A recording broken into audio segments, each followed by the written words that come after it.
आप लोग सोचिए दुनिया की सबसे बड़ी डेमोक्रेसी इंडिया और यूएसए दोनों की रिलेशनशिप को हमेशा एक मॉडल पार्टनरशिप बोला गया है। लेकिन अभी जो डेवलपमेंट हुआ उसने इस सो कॉल्ड पार्टनरशिप बस नाम की रह गई, क्योंकि डोनाल्ड ट्रंप ने एक ऐसा फैसला लिया है जो किसी भी देश के खिलाफ इतना बड़ा इकोनॉमिक अटैक पहली बार हुआ है। जी हाँ, इंडिया के ऊपर लगाया गया 50% टैरिफ, जो कि दुनिया के किसी भी मुल्क पे लगने वाला सबसे बड़ा इंपोर्ट ड्यूटी है। और आयरनी देखिए, टॉक्स चल रही थी ट्रेड डील पर, लेकिन अभी वही टॉक्स भी यूएसए ने रोक दिए हैं। क्वेश्चन ये है कि क्या India USA trade war officially शुरू हो चुका है, और इसका जियोपॉलिटिकल मतलब कि क्या है, खासकर जब रशिया का एंगल बीच में आ गया है।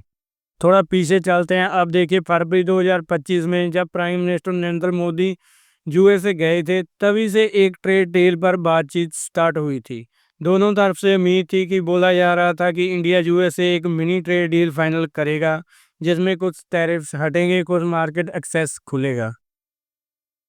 लेकिन अभी अगस्त का महीना आते आते पूरा सिनेरियो ही चेंज हो गया। वाशिंगटन डीसी से जो ट्रंप की ट्रेड टीम इंडिया आने वाली थी, उनका विजिट सस्पेंड कर दिया गया।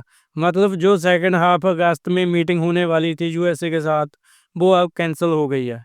इंडिया एक्सप्रेस के सोर्स ने यह कंफर्म किया है कि यूएसए ने अपना डेलीगेशन ही रोक दिया है, यानी कि अब इंडिया यूएसए में कोई बातचीत नहीं होगी ट्रेड डील्स को लेकर।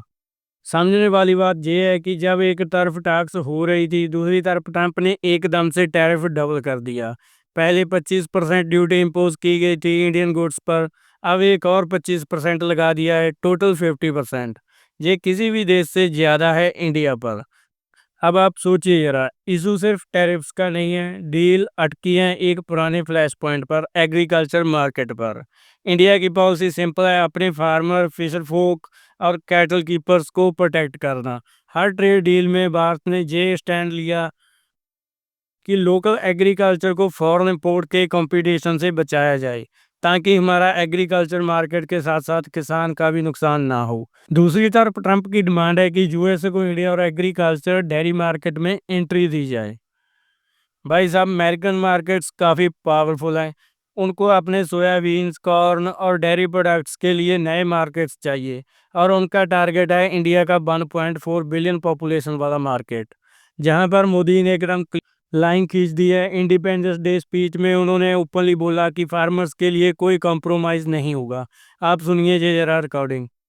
और अगस्त 7 को भी जब ट्रंप ने एडिशनल 25% टैरिफ लगाया था, मोदी ने कहा था मैं कॉम्प्रोमाइज़ नहीं करूंगा, चाहे मुझे खुद को पर्सनल प्राइस क्यों ना देना पड़े। तो ये ट्रेड डील भी इसी इशू पर रुकी हुई है। आप लोग समझिए, ट्रंप की टैरिफ पॉलिसी सिर्फ ट्रेड इशू नहीं है, ये जियोपॉलिटिकल से भी जुड़ी हुई है। इंडिया ने रशिया से ऑयल लेना कंटिन्यू रखा, चाहे वेस्ट ने कितनी भी सैंक्शंस लगाई हो, और इसी वजह से ट्रंप की टीम ने इसको एक्सक्यूज बना दिया। USA treasury secretary Scott Bessent ने ब्लूमबर्ग को इंटरव्यू में बोला, हमने इंडियंस पर सेकेंडरी टैरिफ इसलिए लगाए हैं क्योंकि वो कंटिन्यूली रशियन ऑयल खरीद रहे हैं। अगर पुतिन के साथ टैक्स अभी भी खराब रहे, तो इंडिया पर और भी टैरिफ्स लग सकते हैं। आप सोचिए, इंडिया पर डबल प्रेशर आ रहा है। एक तरफ ट्रेड डील अटकी हुई है एग्रीकल्चर पर, दूसरी तरफ रशियन ऑयल की वजह से और ज़्यादा टैरिफ्स का थ्रेट है। और इंटरेस्टिंग पॉइंट ये है कि रिसेंटली ही अलास्का में ट्रंप और पुतिन की बात हुई थी रशिया यूक्रेन कॉन्फ्लिक्ट के इशू पर। ट्रंप को एक्सपेक्टेशन थी कि पुतिन सीज फायर पर एग्री करेंगे, लेकिन हुआ कुछ खास नहीं। रिजल्ट फ्रस्ट्रेशन यूएस साइड पर और प्रेशर इंडिया पर, क्योंकि ट्रंप एडमिनिस्ट्रेशन ओपनली बोल रहे हैं कि अगर रशिया के साथ टॉक्स फेल होती है, तो इंडियन पर और टैरिफ्स लगेंगे। ये जो बात करते हैं एडमिनिस्ट्रेशन, ट्रंप को कॉपी करते हैं। जो ट्रंप कहेगा वो ये रिपीट करते हैं।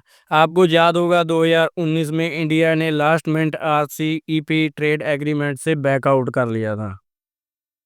तब भी वही इशू था, एग्रीकल्चर मार्केट ओपनिंग। और आज भी वही कहानी रिपीट हो रही है। समझने वाली बात यह है कि भारत ने अपने फार्मर्स पर कभी भी कॉम्प्रोमाइज़ नहीं किया, नहीं करेगा। लेकिन ट्रंप के लिए ये एक ब्रेस्टाइज इशू है।